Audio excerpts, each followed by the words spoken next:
ಇಡೀ ರಾಜ್ಯಾದ್ಯಂತ ಸಂಚಲನಕ್ಕೆ ಕಾರಣವಾಗಿರತಕ್ಕಂಥದ್ದು ಸಂಸದ ಪ್ರಜ್ವಲ್ ರೇವಣ್ಣ ಅವರ ಅಶ್ಲೀಲ ವಿಡಿಯೋ ವಿಚಾರವಾಗಿ. ಇದು ದೊಡ್ಡ ಮಟ್ಟದ ರಾಜಕೀಯ ಸಮರಕ್ಕೆ ಕೂಡ ಕಾರಣವಾಗಿದೆ. ಕಾಂಗ್ರೆಸ್ ಮತ್ತು ಜೆಡಿಎಸ್ ನಡುವೆ ಇವತ್ತು ಯಾವ ಹಂತಕ್ಕೆ ಈ ವಿಚಾರ ಹೋಗಿತ್ತು ಅಂದರೆ, ಕಾರ್ಯಕರ್ತರು ಪರಸ್ಪರ ಕೈ ಮಿಲಾಯಿಸಿಕೊಂಡು ಹೊಡಿಬಡಿ ರಾಜಕೀಯಕ್ಕೆ ಮುಂದಾಗಿದ್ದರು.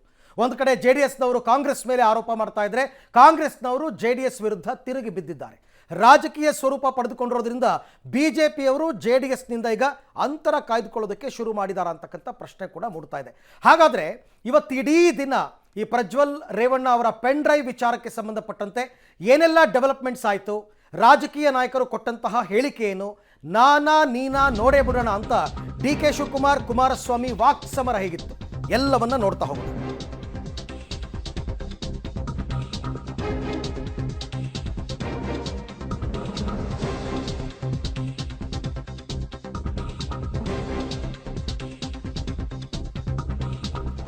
ರಾಜ್ಯ ರಾಜಕೀಯದಲ್ಲಿ ಅಶ್ಲೀಲ ಪೆನ್ ಡ್ರೈವ್ ಹಲ್ಚಲ್ ಅನ್ನ ಎಬ್ಬಿಸಿದೆ. ಸಂಸದ ಪ್ರಜ್ವಲ್ ರೇವಣ್ಣ ಅವರ ಪೆನ್ ಡ್ರೈವ್ ಕೋಲಾಹಲವನ್ನೇ ಉಂಟು ಮಾಡಿದೆ. 2296 ವಿಡಿಯೋ, ಲೆಕ್ಕವಿಲ್ಲದಷ್ಟು ವಿಡಿಯೋಗಳು, ವಿಡಿಯೋ ಕಾಲ್ಗಳು, ವಿಕೃತಿಯ ಪರಾಕಾಷ್ಠೆ ಬಗೆದಷ್ಟು ಕೂಡ ಬಂಡವಾಳ ಬಯಲಾಗ್ತಾ ಹೋಗ್ತಾ ಇದೆ. ಇದನ್ನ ಹರಿಬಿಟ್ಟವರು ಯಾರು? ಇದನ್ನ ನಂತರದಲ್ಲಿ ರಾಜಕೀಯವಾಗಿ ಹೇಗೆ ಲಾಭವನ್ನ ಪಡ್ಕೊಳ್ಳಲಾಗ್ತಾ ಇದೆ? 2296 ವಿಡಿಯೋದಲ್ಲಿ ಈಗ ಹೊರಕ್ಕೆ ಬಂದಿರುವಂತಹ ವಿಡಿಯೋದಿಂದಾಗಿ ಹಲವು ಹೆಣ್ಣು ಮಕ್ಕಳ ಮಾನವನ್ನ ನೀವೇ ಹರಾಜು ಮಾಡಿದ್ದಾರಲ್ಲ ಅನ್ನುವಂತಹ ಪ್ರಶ್ನೆಯೂ ಕೂಡ ಬುಗಿಲೇಳ್ತಾ ಇದೆ. ಒಟ್ನಲ್ಲಿ ಸಂಸದ ಪ್ರಜ್ವಲ್ ರೇವಣ್ಣ ಅವರಿಗೆ ಸಂಕಷ್ಟವನ್ನ ತಂದಿಟ್ಟಿರುವಂತಹ ಪೆನ್ ಡ್ರೈವ್ ಪ್ರಕರಣ ರಾಜ್ಯದಲ್ಲಿ ರಾಜಕೀಯ ವಿಚಾರದಲ್ಲಿ ಮಾತ್ರ ಹಿಂದೆ ಸರಿದಿಲ್ಲ.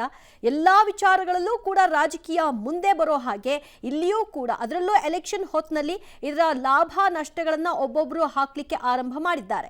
ಬಹಳಷ್ಟು ಹೈಡ್ರಾಮಕ್ಕೂ ಕೂಡ ಈ ಪ್ರಕರಣ ಈಗ ಸಾಕ್ಷಿಯಾಗಿದೆ.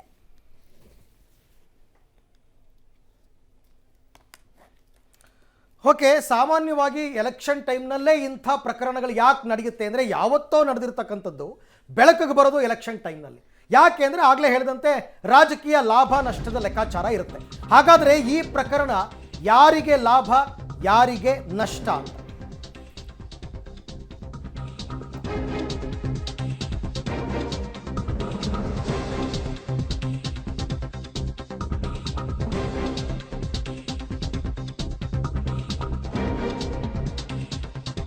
ಪ್ರಜ್ವಲ್ ಪೆನ್ ಡ್ರೈವ್ ಪುರಾಣಕ್ಕೆ ರಾಜಕೀಯ ಸ್ವರೂಪ ಎಂಥದ್ದು? ರಾಜಕೀಯನೇ, 100% ರಾಜಕೀಯದ ಮೇಲಾಟನೇ ಇದು, ಇನ್ನೇನು ಅಲ್ಲ. ಪೆನ್ ಡ್ರೈವ್ ಬಿಡುಗಡೆ ಹಿಂದೆ ಇರ್ತಕ್ಕಂಥವ್ರು ಯಾರು ಹಾಗಾದರೆ ಅಂತ ಈ ಹಿಂದಿನ ಕೆಲವು ಪ್ರಕರಣಗಳನ್ನು ನೀವು ನೆನಪಿಸ್ಕೊಳ್ಬಹುದು. ಆ ಪ್ರಕರಣಗಳಲ್ಲೂ ಇದೇ ರೀತಿ ರಾಜಕೀಯ ವ್ಯಕ್ತಿಗಳ ಮೇಲೆ ಅನುಮಾನ ಮೂಡಿತ್ತು. ಉದ್ದೇಶಪೂರ್ವಕ ಅಂತ ಕುಮಾರಸ್ವಾಮಿ ಈಗ ಅನುಮಾನ ಪಡ್ತಾ ಇದ್ದಾರೆ. ಬೇಕು ಅಂತ ವ್ಯವಸ್ಥಿತ ಷಡ್ಯಂತ್ರ ಪಿತೂರಿಯನ್ನು ಮಾಡಿದ್ದಾರೆ. 5 ವರ್ಷಗಳ ಹಿಂದಿನ ವಿಡಿಯೋಗಳನ್ನು ಈಗ ಬೆಳಕಿಗೆ ತಂದವರು ಯಾರು ಅಂತಕ್ಕಂಥ ಪ್ರಶ್ನೆ. ಈ ಬಗ್ಗೆನೂ ತನಿಖೆ ಆಗಬೇಕು. ಖಂಡಿತ ಅಪರಾಧವನ್ನು ಮಾಡಿರ್ತಕ್ಕಂಥ ವ್ಯಕ್ತಿ ಎಷ್ಟು ದೊಡ್ಡ ಅಪರಾಧವೋ ಅದನ್ನು ಹರಿಬಿಟ್ಟಿರ್ತಕ್ಕಂಥದ್ದು ಕೂಡ ಅಷ್ಟೇ ದೊಡ್ಡ ಅಪರಾಧ ಆಗುತ್ತೆ. SIT ರಚನೆಯಾಗಿದೆ. SIT ಅವರು 2 ಆ್ಯಂಗಲ್ಗಳಲ್ಲಿ ತನಿಖೆಯನ್ನು ಮಾಡಬೇಕಾಗುತ್ತೆ. ಪ್ರಜ್ವಲ್ ರೇವಣ್ಣ ಅವರು ಇರ್ತಕ್ಕಂಥ ವಿಡಿಯೋದ ಸತ್ಯಾಸತ್ಯತೆ ಮತ್ತು ಅದನ್ನು ಬಿಡುಗಡೆ ಮಾಡಿದವರು ಯಾರು, HDK ಅನುಮಾನದಂತೆ ರಾಜಕೀಯ ಕೈವಾಡಗಳು ಅಡಗಿದೆಯಾ ಅಂತಕ್ಕಂಥ ಪ್ರಶ್ನೆ. ಈ ಬಗ್ಗೆ ಮತ್ತಷ್ಟು ಮಾಹಿತಿ ನನ್ನ ಕೊಲೀಗ್ ಸುಕೇಶ್ ಅವರಿಂದ ಪಡ್ಕೊಳ್ಳೋಣ. ಸುಕೇಶ್, ಆರೋಪವನ್ನು ಕುಮಾರಸ್ವಾಮಿ ಅವರು ನೇರವಾಗಿ HDK ಅಂದರೆ D.K. ಶಿವಕುಮಾರ್ ಮೇಲೆ ಮಾಡಿದ್ದಾರೆ. D.K. ಶಿವಕುಮಾರ್ ಅವರೇ ಇದೆಲ್ಲದರ ಹಿಂದೆ ಇರ್ತಕ್ಕಂಥ ಮಹಾನುಭಾವ ಅಂತಕ್ಕಂಥ ಆರೋಪ. ಸೊ ಇದು ಯಾವ ರೀತಿ ರಾಜಕೀಯ ಸ್ವರೂಪ ಪಡ್ಕೊಳ್ಳುತ್ತೆ, ಮುಂದೆ ಏನಾಗ್ಬೋದು, ಹೇಗಿದೆ ಇವಾಗ ಚುನಾವಣಾ ಸಂದರ್ಭದಲ್ಲಿ ಈ ಹಲ್ಚಲ್ ಅಂತ? ಅರವಿಂದ್, ಒಂದು ಸ್ಪಷ್ಟ, ಈ ಪೆನ್ ಡ್ರೈವನ್ನು ಹಂಚಿಕೆ ಮಾಡುವ ವಿಚಾರದಲ್ಲಿ ಮಹಾನ್ ನಾಯಕನ ಕೈವಾಡ ಇದೆ ಅನ್ನುವಂಥ ಆರೋಪವನ್ನು ಕುಮಾರಸ್ವಾಮಿ ಅವರು ಮಾಡಿದ್ದಾರೆ. ಆ ಮೂಲಕವಾಗಿ ಏನು ಪೆನ್ ಡ್ರೈವ್ ಪ್ರಕರಣದಲ್ಲಿ ಮೈತ್ರಿ ಪಕ್ಷವನ್ನು ಇಕ್ಕಟ್ಟಿಗೆ ಸಿಲುಕಿಸಕ್ಕೆ ಮುಂದಾದ ಕಾಂಗ್ರೆಸ್ಗೆ ಕೌಂಟರ್ ಆಗಿ ಇದನ್ನು ರಿಲೀಸ್ ಮಾಡಿಸಿದ್ದೆ ಕಾಂಗ್ರೆಸ್ ನಾಯಕರು ಅನ್ನುವಂಥ ರೀತಿಯ ಆರೋಪವನ್ನು ಮಾಡುವ ಮೂಲಕವಾಗಿ ಒಂದು ರೀತಿಯ ಪೊಲಿಟಿಕಲ್ ಚೆಕ್ಮೇಟನ್ನು ಮಾಜಿ ಮುಖ್ಯಮಂತ್ರಿಗಳು ಕೊಟ್ಟಂತೆ ಕಾಣಿಸ್ತದೆ. ಆದರೆ ಇದರಿಂದ ಲಾಭ ನಷ್ಟ ಯಾರಿಗೆ ಅಂತ ಲೆಕ್ಕ ಹಾಕೋದಾಗಿದ್ದರೆ ಕನಿಷ್ಠ ಒಂದು 30-40 ವರ್ಷದ ಹಿಂದಿನ ರಾಜಕಾರಣ ಆಗಿದ್ದು, ಅಲ್ಲಿ ನೈತಿಕವಾಗಿ ಇಂಥ ವಿಚಾರಗಳು ಬಂದಾಗ ತೀರ್ಮಾನ ಕೈಗೊಳ್ತಾರೆ, ಇಂಥ ನಿರ್ಧಾರ ಕೈಗೊಳ್ತಾರೆ ಅನ್ನುವ ರೀತಿಯಲ್ಲಿ, ಅಥವಾ ಹಿಂದೆ ಸರಿತಾರೆ ಅನ್ನುವಂಥ ವಿಚಾರಗಳು ಕೈಗೊಳ್ಳುವಂಥ ಸಂದರ್ಭ ಇದ್ದಾಗ ಬೇರೆ. ಇವತ್ತು ಅದಕ್ಕೆಲ್ಲ ಆಸ್ಪದ ಇಲ್ಲ. ಅಂತಹ ವಿಚಾರಗಳು ಬಂದಾಗ ನಾನೆಲ್ಲ ನನಗೋದಕ್ಕೂ ಸಂಬಂಧ ಇಲ್ಲ, ಮಾರ್ಫ್ ಮಾಡಿದ್ರು, ನಕಲಿ, ಈ ರೀತಿಯ ಬೇರೆ ಬೇರೆ ರೀತಿಯ ಪ್ರತಿಕ್ರಿಯೆಗಳು ಬಂದಂಥದ್ದು ಸಾಕಷ್ಟು ಪ್ರಕರಣಗಳಲ್ಲಿ ನಾವು ಕೂಡ ನೋಡಿದ್ದೀವಿ. ಹಾಗೆ ನೋಡೋಕೋದ್ರೆ ಕಾಂಗ್ರೆಸ್ ಮಾಡ್ತಾ ಇರುವಂಥ ಆರೋಪ ಈ ರೀತಿಯ ಸಿಡಿಗಳಿದ್ದಾವೆ ಅನ್ನುವಂಥ ವಿಚಾರವನ್ನು ಮೊದಲೇ ಪತ್ರ ಬರೆಯಲಾಗಿತ್ತು BJP ನಾಯಕರುಗಳಿಗೆ, JDS ನಾಯಕರು ಗಮನದಲ್ಲಿತ್ತು ಅನ್ನುವಂಥದ್ದು ಕುಮಾರಸ್ವಾಮಿ ಹೇಳ್ತಾ ಇರುವಂಥದ್ದು. ಇಲ್ಲೊಂದು ಕಡೆ ಕುಮಾರಸ್ವಾಮಿಯವರು ಈ ರೀತಿ ಗೊತ್ತಿತ್ತು ಅನ್ನುವಂಥ DK ಶಿವಕುಮಾರ್ ಅವರು ಹೇಳ್ತಾ ಇರುವಂಥದ್ದು. ಕುಮಾರಸ್ವಾಮಿ ಅವರನ್ನ ಈ ವಿಚಾರ ಗೊತ್ತಿತ್ತು, ಆದರೂ ಕೂಡ ದೇವೇಗೌಡರು ಟಿಕೆಟ್ ಕೊಡಬೇಕು ಅನ್ನೋ ತೀರ್ಮಾನವನ್ನು ಮಾಡಿದ್ರು, ಅದಕ್ಕೆ ಕೊಟ್ವಿ ಅನ್ನೋ ಮಾತನ್ನು ಹೇಳಿದ್ದಾರೆ. ಹಾಗಾಗಿ ಗೊತ್ತಿದ್ದೇ ಕೊಟ್ಟಿರುವಂತಹ BJP ಮತ್ತು JDS ಮೈತ್ರಿಕೂಟ ಈಗೇನು ತೀರ್ಮಾನ ಕೈಗೊಳ್ಳುತ್ತೆ ಅನ್ನುವಂಥ ಪ್ರಶ್ನೆಯನ್ನು ಕಾಂಗ್ರೆಸ್ ನಾಯಕರು ಎತ್ತಿದ್ದಾರೆ.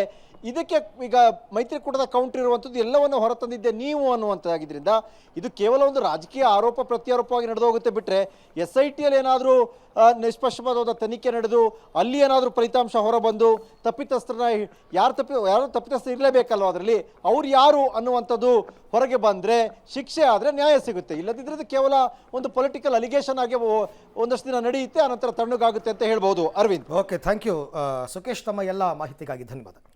ಪ್ರಜ್ವಲ್ ರೇವಣ್ಣ ಪೆನ್ ಡ್ರೈವ್ ಪುರಾಣ ಸದ್ಯ ರಾಜಕೀಯ ಕೋಲಾಹಲಕ್ಕೆ ಕಾರಣವಾಗಿದೆ.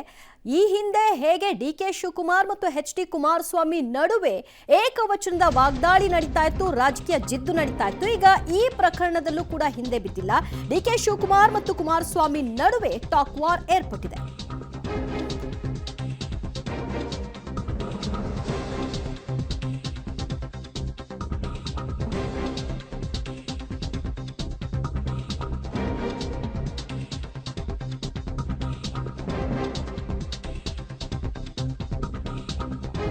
ರಾಜ್ಯ ರಾಜಕೀಯದಲ್ಲಿ ಪ್ರಜ್ವಲ್ ಪುರಾಣ ಕೋಲಾಹಲಕ್ಕೆ ಕಾರಣವಾಗ್ತಾ ಇದೆ.